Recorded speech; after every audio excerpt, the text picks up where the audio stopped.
Episode 5 of Port Richmond Books brings back Dave Miller, this time talking from his own bookstore, with a special visit from his mother Lenore, who has her own stories of Port Richmond.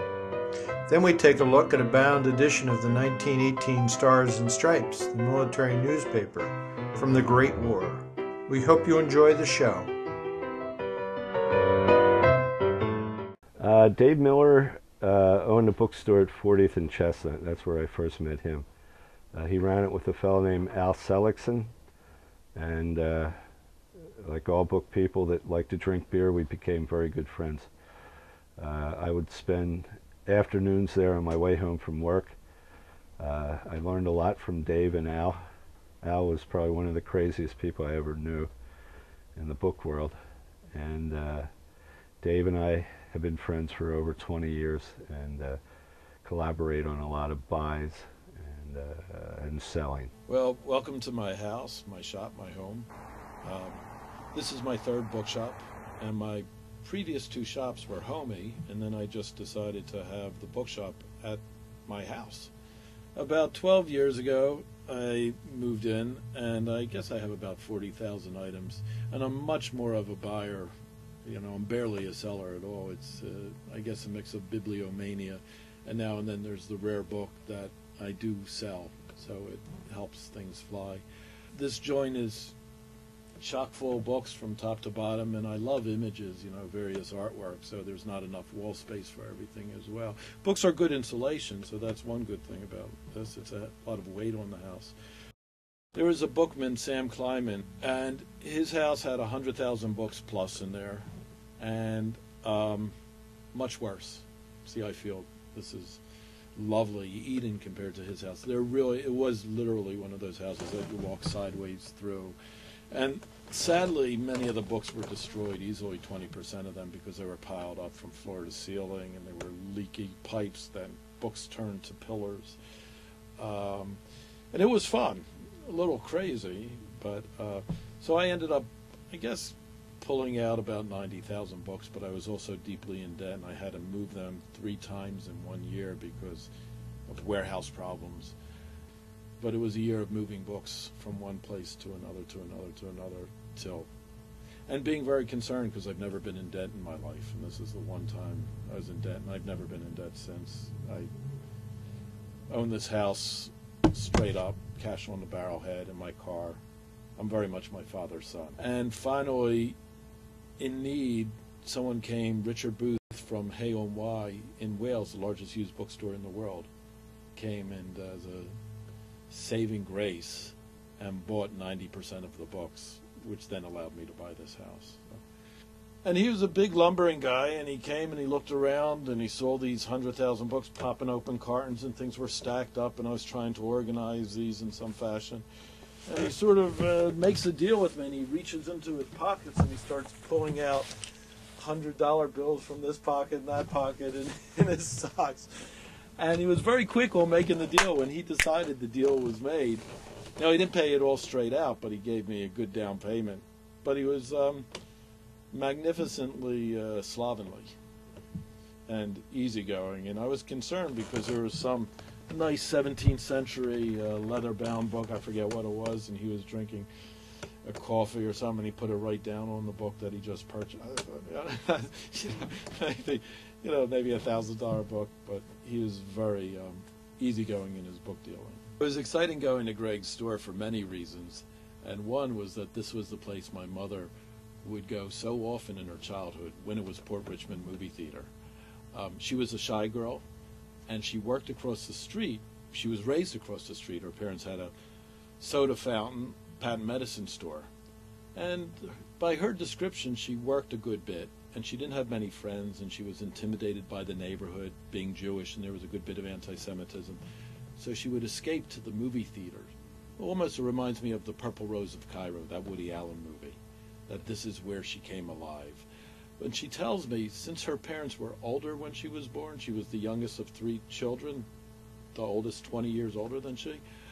In the middle of watching a movie the second time around, she'd be terrified with the thought that her parents had died. So she was rife with guilt of, escaping from her job, and she'd run back home to see the folks. Well, remember? I wasn't a very happy child in Port Richmond because I was an extremely shy child, and I was mimicked and I was made fun of. So it wasn't a happy time for me, except going to the movies and being with my family, of course, was fine. Richmond movies was my escape, really, because I would go there on Saturday and sit all day. And it was a fun time, and we knew the projectionist and the owner, and it was wonderful. And they had someone playing piano there. It was really a great time going to the movies. And as I say, I used to come in on Saturday and sit the whole day, and then my sister would come over and say, "It's time for you to go home," and she sat in my seat for the rest of the time. But it was a very comforting place here, and they had movies, different movies 3 times a week. It changed that often. And sometimes I would lie to my parents and say I didn't have homework because a good movie was playing, we'll say, on a weeknight.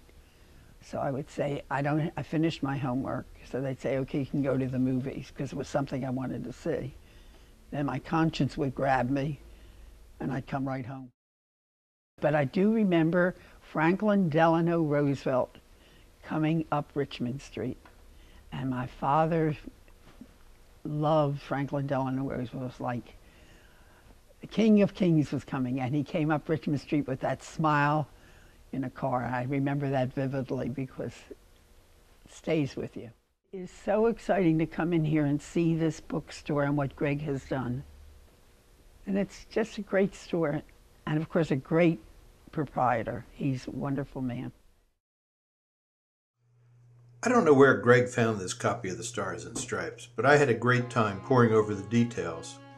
It told so much more of what was going on in the war than the actual history books do. There on the masthead was the name of a 26-year-old private, Harold Ross. Ross survived the war and went on 10 years later to found the New Yorker. The Stars and Stripes was more about cheerleading than real news, but the writing is surprisingly good and full of sports metaphors. Russia bench, no more weak hitters. British score touchdown. Extra innings. Kaiser calls bench warmers into play. There are few photos, but lots of cartoons which carry out the pro-American sentiment of the day. And then, right from the trenches, watch the position of your someone saluting. Rats is a nuisance and should be exterminated. But as plain killing doesn't make no impression on the pest, harsh measures is necessary. And you see the rats being made into bombs. And then there were the ads, some of the same brands we see today. Wrigley's gum package doesn't look much different. It's full of the stories that show the fighting spirit of the times. Here is young Joe McGillicuddy of Boston, a 9-year-old nephew of the great Connie Mack who wants to join the Army to serve as a mascot. I've spoken with Sergeant Hal at the recruiting station every day on my way home from school, but I cannot get him to make me a mascot. I'd like to kill some of those wicked Germans myself. Well, Joe didn't get to go, but one of his heroes did. Hank Gowdy, a young catcher for Boston, a World Series hero in 1914, was the first ball player to sign up. He served with the Rainbow Division in some fierce fighting. The game's all right over here, but I'll be ready for change my gas mask for a catcher's mask and take my chances against Walter Johnson's fast one, rather than one of the fast ones from Fritz. Hank came back from the war and played in 2 more World Series, and at the age of 52 enlisted again for World War II. The Stars and Stripes even managed to put a good spin on disease. It only kills 923. Of course, that was before the flu of 1918 wiped out more soldiers than all of the bullets of the war. And I got all this from just flipping through a few of the hundreds of fragile pages in the book.